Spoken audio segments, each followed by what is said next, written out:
All right, we're here, Adam, to preview another game. It's week 2 for the Buffs, and they got a big one. They go from Big Sky to the big time, right? Go to number 5 Texas A&M.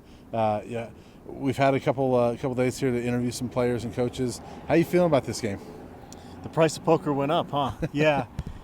You watch A&M play Kent State, and they turn the ball over 5 times. They lose the turnover margin by 3, but they still end up winning the game by, 31 points? Yep. And you're kind of talking yourself into, maybe A&M, they really aren't a juggernaut. At least they haven't proven to be yet. Yeah. But you start looking at the personnel on that team. They got some dudes, Brian. This is, pretty much across the board. This is a defense that gave up less yards per game than any team in the SEC did last year, and they returned a ton of guys. Defensive line depth is crazy. Offensively, they've got a freshman quarterback, but I don't think he ran as much in that opener as he's going to be running Saturday at Empower Field. And Isaiah Spiller's one of the better backs in the country, and Anais Smith is one of the most versatile offensive weapons in college football. One of their right tackle is preseason All-American. Their tight end is Their preseason tight end's a All-American. projected first-round pick. Goodness gracious, that looks like the number 5 team in the country. And so then you kind of talk yourself into this maybe being not as close a game as initially I thought. Yeah. What are your thoughts or your impressions of hearing Coach Terrell, Nate Lamb, and Brendan Lewis talk this week? To me, you want to give the Buffs a chance. I think they do have a chance this game, but you listen to him talk, and to me, Coach Terrell says, "Hey, this is a game to kind of see where we're at, kind of measure us." Nate Lamb said this is kind of a game that we want to put us on the map, but some of the comments are like, Terrell says this is where the type of games we want to be in at some point. It's almost comments like we're not quite there, and they understand that. And frankly, you look at the Alamo Bowl, and I can't get that game out of my mind this week, Adam, because you go into San Antonio for that game. It's a different type of human being on the other side of the field, and A&M's better than Texas right now. Their program is. So I have a hard time thinking that the Buffs can really match up with this team. I give them a shot because they're in the game and they got some good players, but I just have a hard time thinking they're going to really match up here. I do think there is self-belief within the CU program that's been cultivated by Carl Durrell, which it's an important thing. You don't underestimate that. There have been blowout games in my long time on this beat, and you talk to guys a couple years after they're done, and you talk to them about, what happened at 73 losing to Texas, and what had that been, the 05 Big 12 championship game? Yeah. And those players are like, man, we knew in the locker room going out there we were going to get our butts kicked. Yeah. I genuinely think this CU team is going to come out of that locker room on Saturday feeling like they've got a chance to compete with A&M and win that football game. Yeah. Then you get hit in the mouth, and you generally the more talented team's going to win. But if A&M turns the ball over 5 times again, or they don't play their best brand of football, it certainly opens the door. And anytime you look at football games where a team comes in like a 17-point underdog like CU is, it's pretty clear the recipe. You got to start out well. That builds that confidence and makes you have that self-belief. Again, going back to turnovers, you got to win that turnover margin. Obviously, for CU, it's a no-brainer being more disciplined than they were. It's kind of, when you look at teams that pull off the big upsets, there's kind of a formula that falls in line with that, and so those things have to go right for CU on Saturday. And sitting here talking about the game, previewing it, we're gonna have a score prediction later. You can't predict that to happen. It's not out of the realm of possibility. But again, Texas A&M, the more talent's on their sideline, and there's no really debating that. Even the most diehard CU fan has to admit that. So you just hope things go the right way for CU. Unfortunately, CU's strength, their running attack, doesn't really match up well against A&M. They're good against the run, and so that's going to be challenging.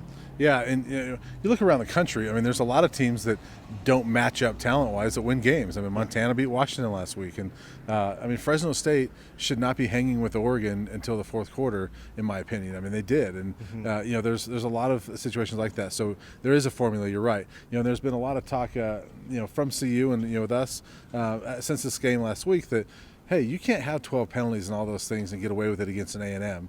you could against UNC. Well, it goes the other way. I mean, A&M probably can't get away with 5 turnovers against Colorado like they did against Kent State. So I think Colorado is going to take more advantage of those turnovers than a Kent State would. So it goes both ways, and you're right. There is a formula. I think CU's got a shot, but it really comes down to you've got to force turnovers. You've got to play clean football. Yeah, and you brought up the Alamo Bowl. That's where your memory goes back to in terms of CU trying to compete against a team that's got a lot of talent. I will say, at least Nate Landman is out there, right? You start there. Yep. Because CU was playing competitive against Utah until Nate Landman goes down, and then I think that it was the parting of the Red Sea. We've talked about that. Yeah. I don't think it's going to be dramatic like that in this game. Quinn Perry, I think, showed some things out there. I still worry about him in pass coverage. Yeah. But getting Robert Barnes back for this game could be big for this football team. And I think it was a smart deal, a guy coming back from a groin injury, to not push him against UNC when you don't really need him out there. He could be potentially a difference maker in this game. Yeah. But when you talk about trying to make an argument for CU to win this game, you're kind of grasping at straws a little bit. Yeah, in some ways, and your point is valid. That there's more talent on the field for CU. There's going to be more talent on the field for CU this Saturday than there was in San Antonio. They were hit by COVID. There's a lot of guys that moved on, a lot of changes in the program. Not only Nate, Alex Fontenot's back. Ashad Clayton didn't play in that bowl game. So they got more running back depth now. Their offensive line is better. They were missing half their defensive line in that game. I know Mustafa Johnson's not playing yet, but they got a lot of their defensive linemen back too. So Mark Perry didn't play in that game. Chris Miller didn't play in that game. So there is more talent. I give CU a shot. I just think that Texas A&M right now is on a different level than Colorado, and I don't see Colorado winning this game. I think it'd be huge if they did. I think it'd be monumental if they won this game. But for me, I just don't see Colorado winning this game. You know who else should be out there playing for CU on Saturday? Mustafa Johnson. Yeah. You look at it, A&M reinstated a defensive lineman, Michael Clemens, I think is his name. He got arrested 2 weeks ago, gave false information to a police officer, unlawfully carrying a weapon, had some drugs on him, and he's going to play in this football game. Yeah. A kid that tries to bet on himself, he hired an agent, but Mustafa Johnson didn't get drafted. Yep. He didn't even participate in a training camp. Had he played in a training camp, I guess maybe you step in and go, okay, there's got to be a suspension here. But, it just seems like common sense sometimes just isn't used in this world. And Mustafa Johnson's been trying to get reinstated for a while now. He should have gotten that. What happened yesterday for him to get cleared to practice, that should have happened a long time ago. Yeah. He should be suited up out there. I'll get off my soapbox, but when I saw that A&M defensive lineman get reinstated, it's like, what are we doing here? It's not fair on any level. Yeah, I agree. And similar situation to the ASU punter last year, Michael Turk. Now it was a different situation with COVID. ASU only played about 4 games anyway, but he didn't have to miss any of those games and was all conference in the Pac-12, and he's now transferred to Oklahoma. So I agree with you. It'd be nice to see Mustafa out there. It's gonna be cool to see him whenever he does arrive and start playing for this team. But you look at the inequality in some of these decisions with the NCAA and how they handle different cases. Mustafa Johnson should be out there. There's nothing he did worse than some of these other guys that are playing right now. Yeah, and he also has an argument to make with COVID last year. He didn't get enough tape really to impress NFL teams. I think at the end of the day, his size, his height issue is probably going to be the reason that he's not going to make it in the NFL. Or he also didn't get a chance to really work out for teams a whole lot. He did the virtual combine thing, but didn't get the usual workouts that you would get in a non-COVID year. Yeah, I guess it's good that he will be back at some point this season. A couple weeks ago, no one really thought that was a possibility, so that's good. But and don't get me wrong, Mustafa Johnson being out there is probably not the difference in this football game.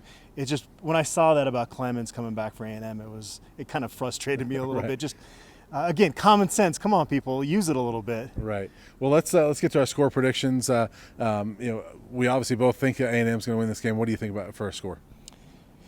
Yeah, I had it closer until I started researching A&M more, and this is going to frustrate some CU fans out there that want to hear me give them a chance here, but I don't think it's going to be all that close. But I don't think it's going to be an embarrassing result. I don't think it's going to be to the extent of what the Alamo Bowl turned into.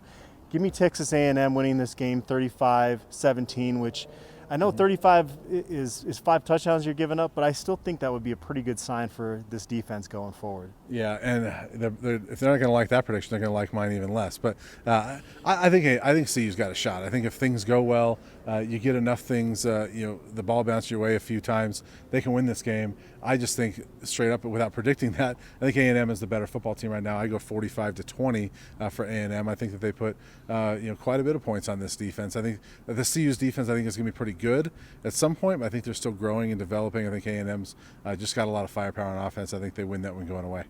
You need to obviously get away from moral victories. That's kind of a sad state of affairs when you hang your hat on that as a program. But I will say, they keep this 2 touchdowns or less.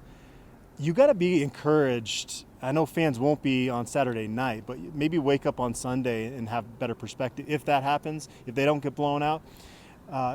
Again, this is a really talented A&M team, and if you can hang with them and not get blown out, I think they have a chance to win a lot of football games going forward this season. A&M will be talked about nationally after this game, regardless of what happens. If the narrative on A&M is, boy, what's wrong with the Aggies? They're not looking too good, even though they're 2-0. That's a good thing for the Buffs. You want people saying, what's going on with the Aggies. You don't want them to say, Texas A&M looks like the powerhouse right now. So we'll see how it turns out. But we both predict A&M to win this thing, but we'll see. Give the Buffs a shot, and we'll be back after the game to talk about it.